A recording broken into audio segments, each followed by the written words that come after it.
السلام عليكم ورحمة الله وبركاته. إن شاء الله هاتكلم معاكم النهارده في موضوع مهم وبيجيني أسئلة كتير عنه، وهو امتحان الأوسكي. امتحان الأوسكي بيتم فين؟ بيتم داخل UK. بيتم إمتى؟ بعد ما تخلّص كل إجراءاتك في مصر وتوصل هنا بالسلامة بإذن الله. أول ما بتوصل بتتدرّب على امتحان الأوسكي، بتقعد المستشفى اللي أنت فيها أو الtrust اللي أنت متعاقد معاه. ملتزم طبعًا حسب الoffer الموجود، إن هو بيوفّر لك training على الأقل 4 أسابيع ل6 أسابيع training، يدرّبك فيهم إزاي تجتاز اختبار الأوسكي. تكلفة الاختبار ده 794 باوند، تمام. اللي بيدفعهم في الغالب هو الtrust. طبعًا ده بيكون مذكور في الoffer بتاعك. في بعض الtrusts بتتكفّل كمان بتاني محاولة مش أول محاولة بس، يعني هم كمان بيشيلوا أول محاولة وتاني محاولة. طيب، تاني محاولة هل بتدفع نفس المبلغ كاملًا؟ لو وقعت في 7 station أو أقل من 7 station، بتدفع مبلغ 397 باوند. بتدفع مبلغ 397 باوند. مين بيدفعهم؟ بيدفعهم الtrust، وبعدين بيبقى يقسّطهم منّك أو بياخدهم منّك بعد كده بطريقة تانية، لكن هو اللي بيدفعهم عنّك ساعتها.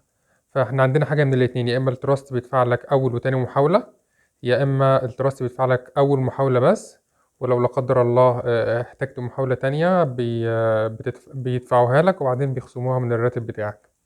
فكده إحنا عرفنا سعر الامتحان، مين بيدفعه، لو لا قدّر الله يعني نزلنا في station أو 2 أو 3 لحد 7 station، بيكون مين اللي بيدفع والمبلغ كام. ده رقم 1. رقم 2، الامتحان ده بيتم المفروض في خلال 3 شهور من وصولك، ممكن يزيد شوية حسب، يعني إحنا عندنا في هنا 5 أماكن بس ممكن يتاخد فيهم الامتحان ده، 5 جامعات. فبيبقى في بعض الأوقات بيبقى في ضغط في السناتر دي، ما بيبقاش في أماكن يعني، فده اللي بيخلّيك تتأخّر.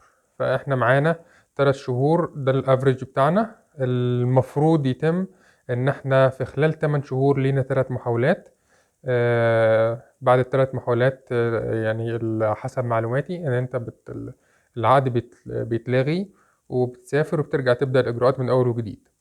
طيب إن شاء الله ما فيش حد وصل، ما شُفتش حد وصل الحمد لله لحد دلوقتي ووصل للمحاولة التالتة وفشل فيها، لبعض الأسباب هاقول لكم عليها دلوقتي.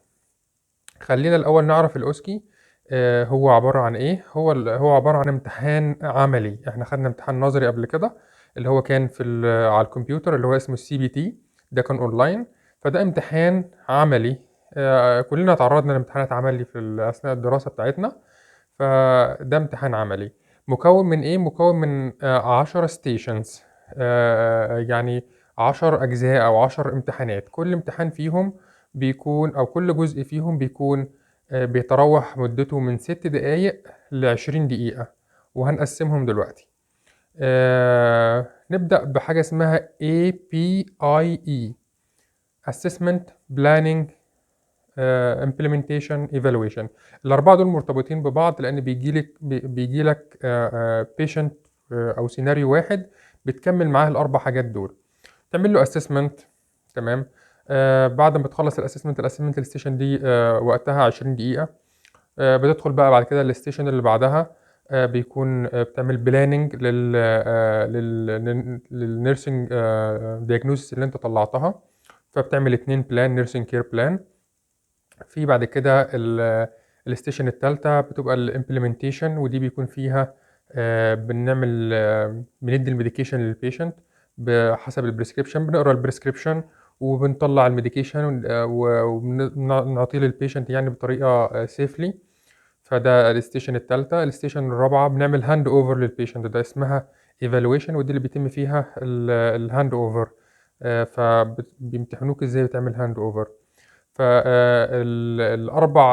station دول مرتبطين ببعض لإن بييجي لك نفس المريض، ال بيكون بنفس الحالة المرضية، وبتكون مكمّل معاك ال4 مع بعض.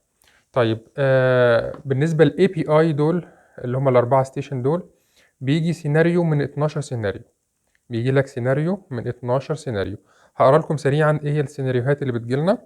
اول حاجه الالزهايمر، تاني حاجه انكزايتي، تالت حاجه ازمه، بعد كده الكرونيك هارت فيلير، بعد كده الكوميونتي اسسمنت، بعد كده الاكتوبيك بريجنانسي، في بعد كده اند اوف لايف، وفي بعد كده فول فراكتشر، في هيرنيا، في هوملessness، and في بعد كده نومونيا، وفي سبديورال هيماتوما.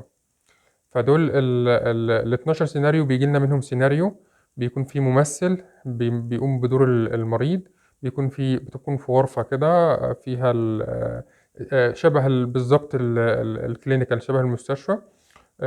بيكون فيها ممثل، بيكون نايم على السرير، بيكون في اسيسور معاه الشارت او الاسسمنت شيت، بيبدأ يعلم لك انت قلت دي، انت ما قلتش دي، انت يعلم لك على الحاجات اللي انت عملتها زي التشيك ليست اللي كانت موجودة معانا لو تفتكروها لما كنا بنمتحن العملي بتاعنا. طبعا بيكون متصور بكاميرات وصوت وصورة عشان لو في مشكلة أو حد يعني ظلمك أو حاجة تقدر إن هم يراجعوها تاني. فدول أول 4 ستيشن. نيجي بعد كده ل2 ستيشن تانيين. دول بيكونوا written، يعني بيكونوا silent، بتدخل تكتب بس. أول حاجة فيهم، أول ستيشن فيهم اسمها evidence based. الستيشن التانية اسمها professional values. evidence based هديلكم مثال عليها. مريض كان جه عندك في العيادة فبيقول لك ان انا سمعت ان الاي سيجرت اللي هي الالكترونيك سيجرت بتكون كويسة واحسن في الاقلاع عن التدخين عن السيجرت العادية او النيكوتين، اللي هو استخدام النيكوتين. فهنا انت هترد عليه ازاي evidence based؟ يعني هترد عليه ازاي بناء على آخر الأبحاث اللي موجودة في المجال ده. فطبعا الموضوع ده ما يقلقكوش خالص، لأن في أجوبة موجودة وفي زي ما بنقول كده اسمها assessment criteria. لازم بتكتب الحاجات اللي هي موجودة دي مهما كانت الريسيرش أو الارتكل اللي هو جايبه لك.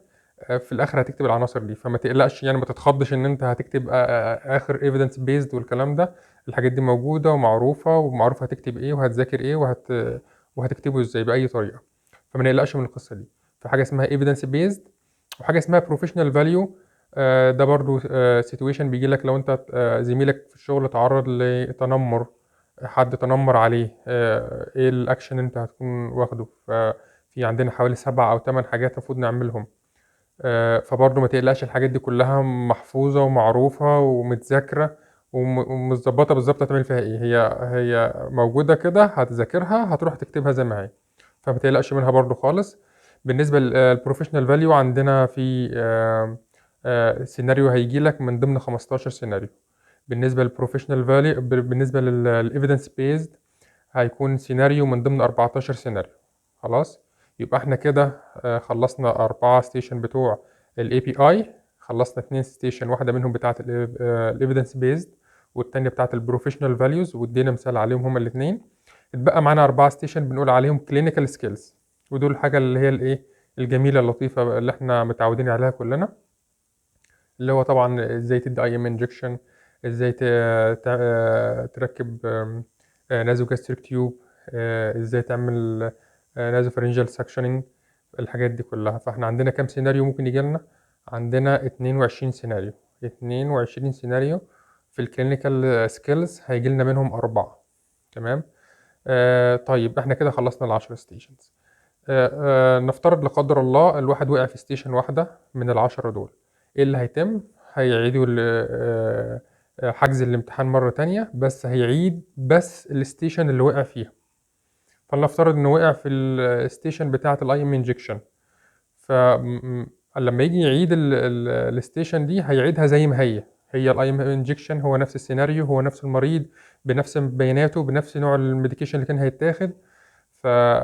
فده بقى السهولة بقى. هنا بنقول ان مفيش حد بيوصل للمرحلة الثالثة او اللي بيوصل للمحاولة الثالثة وبيسافر بلده تاني، لان يعني تخيل انهم 10 ستيشن، دخلت مثلا وقعت في واحدة ولا اتنين لا قدر الله مثلا، فالواحدة ولا اتنين دول انت عرفت انت وقعت ليه وهتروح تعيدهم، هتعيدهم زي ما هم، يعني يعتبر المرة التانية كده انت امتحان متغشش لك خلاص.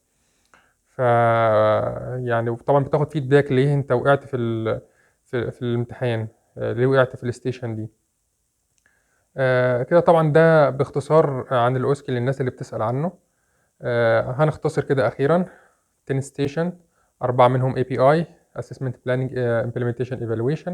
في عندنا 2 Written Station اللي هم Professional Values وال Evidence Based.